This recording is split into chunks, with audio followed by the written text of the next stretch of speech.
Hello दोस्तों, जय श्री कृष्णा।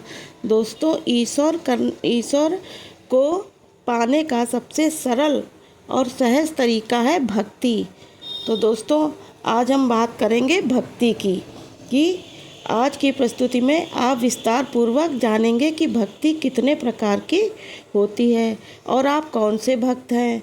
तो दोस्तों, चलिए वीडियो शुरू करते हैं। भगवत पुराण के अनुसार भक्ति 9 प्रकार की होती, नवदा शक्ति भी जिसे कहा जाता है।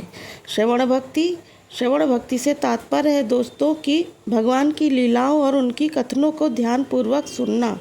कई बार मनुष्य सोचता है कि मैं हमेशा सत्संग और प्रवचनों में भगवान की लीलाओं के बारे में सुनता हूँ, परंतु मुझ पर उसका कोई प्रभाव नहीं पड़ता।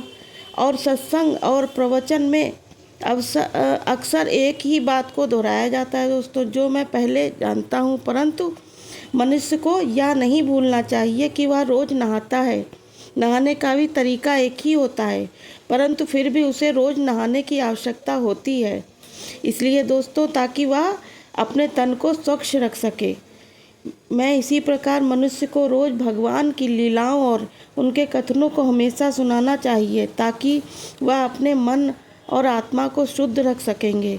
और दूसरा यह है कीर्तन भक्ति। दोस्तों, कीर्तन भक्ति का अर्थ होता है भगवान की लीलाओं की दूरी शक्ति, महिमा, चरित्र, गुण, नाटिका प्रेम पूर्वक कीर्तन करते रहना। श्रवण के बाद भगवान का कीर्तन करने से मनुष्य की सारी अशुद्ध वासना नष्ट हो जाती है दोस्तों। ओम श्री नारद, व्यास, वाल्मीकि, सुखदेव, चैतन्य प्रभु आदि इसी श्रेणी के भक्त माने जाते हैं दोस्तों। तीसरा है स्मरण शक्ति। दोस्तों, स्मरण शक्ति का अर्थ होता है निरंतर और अन्वय भाव से परमेश्वर का स्मरण करते रहना, उनके महत्व और शक्ति का अनुसरण करना भक्ति कहलाता है।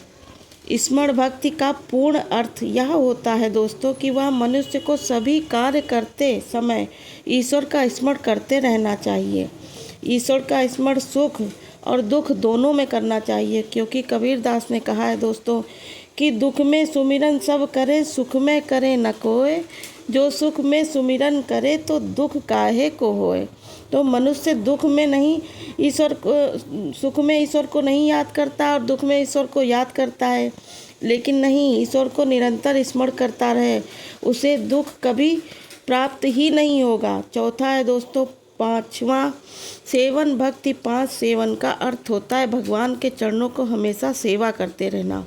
मनुष्य को सदैव ईश्वर के चरणों की ही सेवा करनी चाहिए, क्योंकि किसी भी मनुष्य में इतना साहस नहीं होता, अर्थात उसके कर्म इतने शुद्ध नहीं होते कि वह प्रभु के आँखों से आँखें मिला सके दोस्तों। इसलिए मनुष्य को सदा ही प्रभु के चरणों की सेवा करनी चाहिए। जो भी गलत मार्ग पर है उसे भी ईश्वर की चरण सेवा का मार्ग दिखाना चाहिए। कि सभी मनुष्य को आरंभ में ईश्वर के चरण की सेवा करनी चाहिए, क्योंकि उनके मुखार बिंदु की तेज की ओर देखना इतना आसान नहीं है दोस्तों। पांचवा है अर्चना भक्ति। अर्चन का अर्थ है दोस्तों अपनी रुचि के अनुसार भगवान की किसी मूर्तियां मानसिक रूप से नित्य भक्ति पूर्वक पूजन करते रहना, नित्य दीप प्रज्वलित करना, भगवान की आरती व पूजा करना इस भक्ति के अंतर्गत आता है। मनुष्य को मन में एकाग्र करना, भगवान के उस आनंदमयी स्वरूप का चित्र अपने मन में स्थिर करना और अर्चना भक्ति कहलाता है।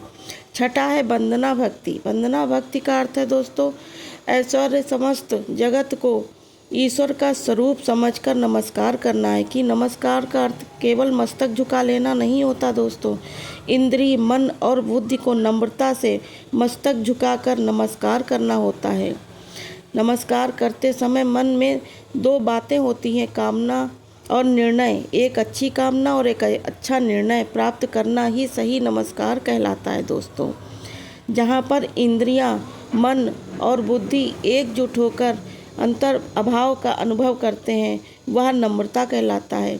जब मनुष्य भगवान की मूर्ति और भगवान के अनुरूप भक्तजन, गुरु और माता पिता को पूर्ण आदर सत्कार के साथ नमस्कार तथा सेवा करता है, वह बंधित कहलाता है। 7वां और दास्य भक्ति। दोस्तों, दास्य भक्ति का अर्थ है ईश्वर को मन से अपना मालिक स्वीकार कर लेना तथा स्वयं को उनका दास मान लेना।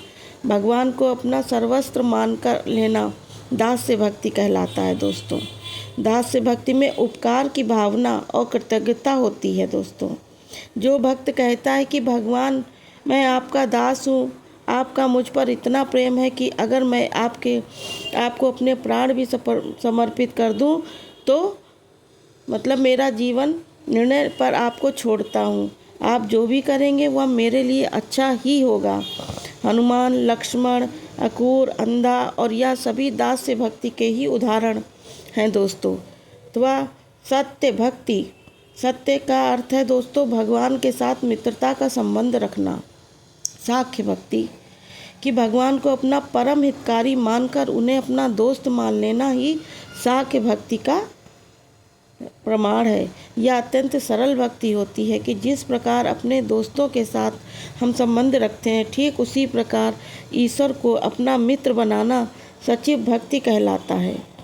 अर्जुन, युद्धम, सुदामा आदि यह सभी इसी श्रेणी के भक्त हैं दोस्तों।